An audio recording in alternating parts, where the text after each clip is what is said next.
I want to talk about the Korean War in the context of the evolution of U.S.-South Korean relations. In 1945, the decision to occupy part of Korea that occurred in the summer of that year was an act of containment of the Soviet Union. There's really no question about that. The phrase was not used, but if you look at the documents, there's no question that the United States was sending troops there because it wanted to prevent the Soviet Union from occupying the entire peninsula. The subsequent withdrawal of U.S. forces from Korea between 1947 and June of 1949 can be explained in this context. And that, of course, included a very shaky relationship between the United States and the government of Syngman Rhee, which was established in the summer of 1948. But there still was, especially on the side of the Korean right, real resentment that the United States had been a major factor, arguably the key factor, in dividing Korea in 1945. The Americans, on the other hand, their point of view was basically, look, we released you from, or we liberated you from Japan. By the time we got to Korea, Soviet troops were already there. So what we did essentially was save half of the peninsula from communism. So there is that psychological division between the two sides that is very pronounced, really, in the process leading to the American withdrawal in June of 1949. However, by that time, the American stake in Korea was considerable.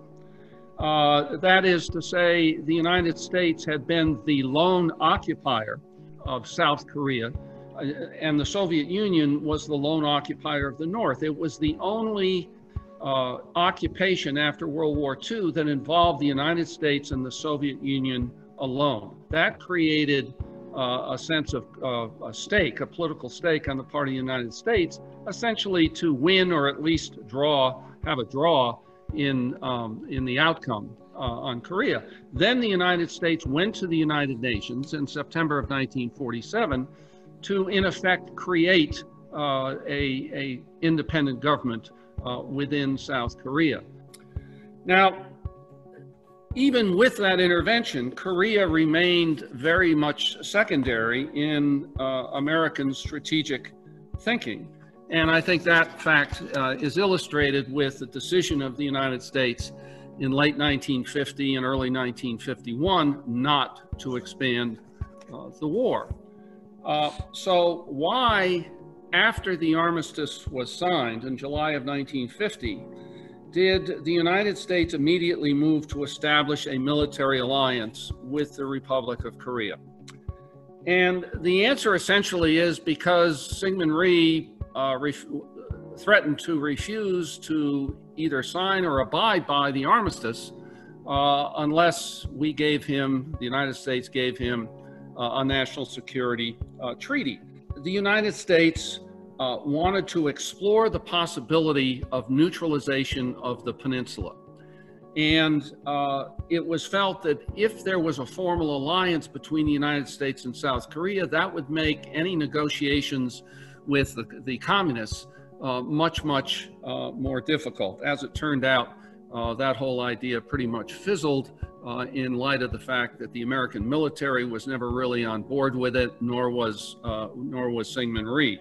The United States did not want a formal alliance with South Korea because it wanted to continue to feature the role of the United Nations on the peninsula as a deterrent to future problems, but also as a contribution of military forces to the UN command. And it was felt that if the United States formed a bilateral pact with South Korea, it would provide an excuse for other contributors to the UN command to withdraw their troops. And of course, over time, between 53 and 57, 58, that's exactly what happened. There was a very substantial decline in the contribution of other UN members to the United Nations command.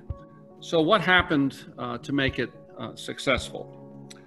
Well, let me just quote for a moment or summarize a U.S. policy paper in November of 1965, which is rather revealing in the evolution of how Americans defined U.S. interests in Korea.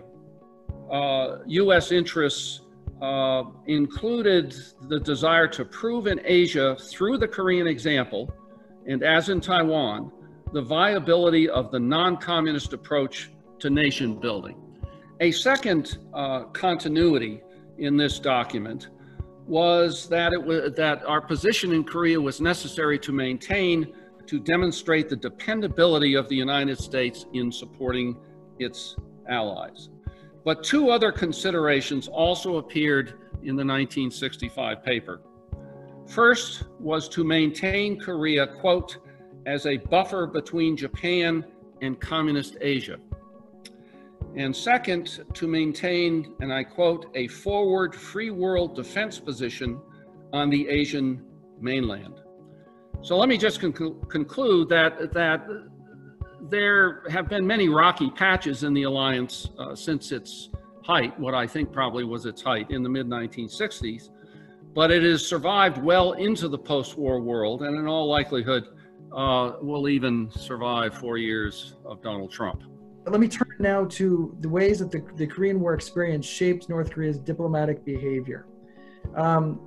We all know that the DPRK was saved from oblivion thanks to the intervention of the Chinese People's Volunteers in the fall of 1950. However, the Korean War also served as a source of, actually there were a lot of sources of tension that emerged during the conflict between North Korea and its patron allies, the Soviet Union and China. Looking at the Soviet Union, while Stalin did give Kim Il-sung the green light to invade the South and provided Kim with the weapons, the offensive weapons, and also a plan of attack, the Soviet Union did not come to Kim's aid when defeat looked certain after the Incheon landing and before the Chinese had actually committed themselves to send the so-called volunteers. So there were clear disappointments in Soviet actions in the conflict. Turning to China, we frequently hear about the alliance forged in blood. We hear that as a result of the experience, the North Koreans and the Chinese became as close as lips and teeth, suggesting a level of intimacy that is really uncommon among states. But the war was also a source of tension with Beijing. After the entry of the Chinese People's Volunteers in late fall of 1950, the PRC took over control of field operations. While this freed Kim to focus on the consolidation of his domestic authority, it also resulted in disagreements over tactics and the use of resources, for example. Tensions, particularly with the Chinese, lingered long after the armistice in July 1953. The Korean War ended up being really one of the first of many occasions where North Korea felt that their allies were unreliable. In the case of the Soviets, again, there was the perception that they were not committed to Korean security all the way. The Korean War experience also revealed dependence on Moscow and Beijing, particularly for weapons. This was in Kim's mind when he planned for Korea's post-war economic development. Let me now turn briefly to North Korea's approach to national unification and how that was shaped by the Korean War experience. After Kim's failed bid to reunify the peninsula, he took a completely different approach to unification. So throughout the rest of the 50s, he did not seek to reunify the peninsula by force. Kim instead shifted his focus toward the economy. He sought to take advantage of the near total destruction of cities and industry in the country to rebuild in a manner that would eliminate colonial era distortions to the national economy and prevent the potential for future dependency relationships.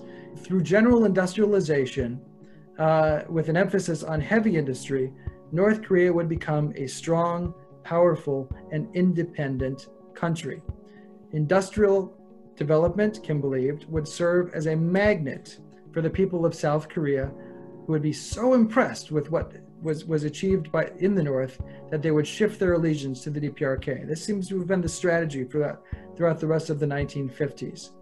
And this policy, which was really focused on development first and unification later, really lasted right up through 1960, when events in South Korea caught Kim by surprise. The ouster of Syngman Rhee in April 1960 shocked the North Korean leadership. They could have never have imagined that a popular movement would force the authoritarian Rhee from office. And they were disappointed, of course, that they had actually played no role in Rhee's ouster. In the weeks after the April Revolution, North Korea shifted its policy towards the DPRK, and subversion and support for progressive elements were back on the table again. There was real optimism for unification in North Korea throughout 1960. There was a belief that unification was not only possible, but was imminent. This ended abruptly, however, in May of 1961, when Park Chung-hee seized power and established an anti-communist military junta. Park's junta, interestingly, shared Kim's zeal for economic development. Park also adopted a policy similar to that of Kim, of development first and unification later. Park was more successful, however, than Kim was, and thanks to his ability to secure capital and to get access to advanced technologies. And this was, Professor Stueck mentioned the relationship with Japan under Park. That was, you have the normalization in 1965, which gave South Korea access to the advanced technologies and to capital that they needed to develop their economy. And then by sending, for example, troops to Vietnam, this also resulted in loans and contracts that led to an infusion of capital to fund Park's economic or industrial development. Kim did not have this, though. He could not get access to the necessary capital and advanced technologies to sustain North Korea's economic development. And this was a result of emerging tensions in Sino-Soviet relations. The idea that Kim was able to skillfully play Moscow and Beijing off one another and extract maximum concessions is inaccurate. He suffered greatly as a result of the Sino-Soviet split. By the end of the 1960s, Park had managed to surpass North Korea, and Kim lost the competition for using industrial development as a magnet for unification. The Korean War experience shaped North Korea's behavior long after the armistice.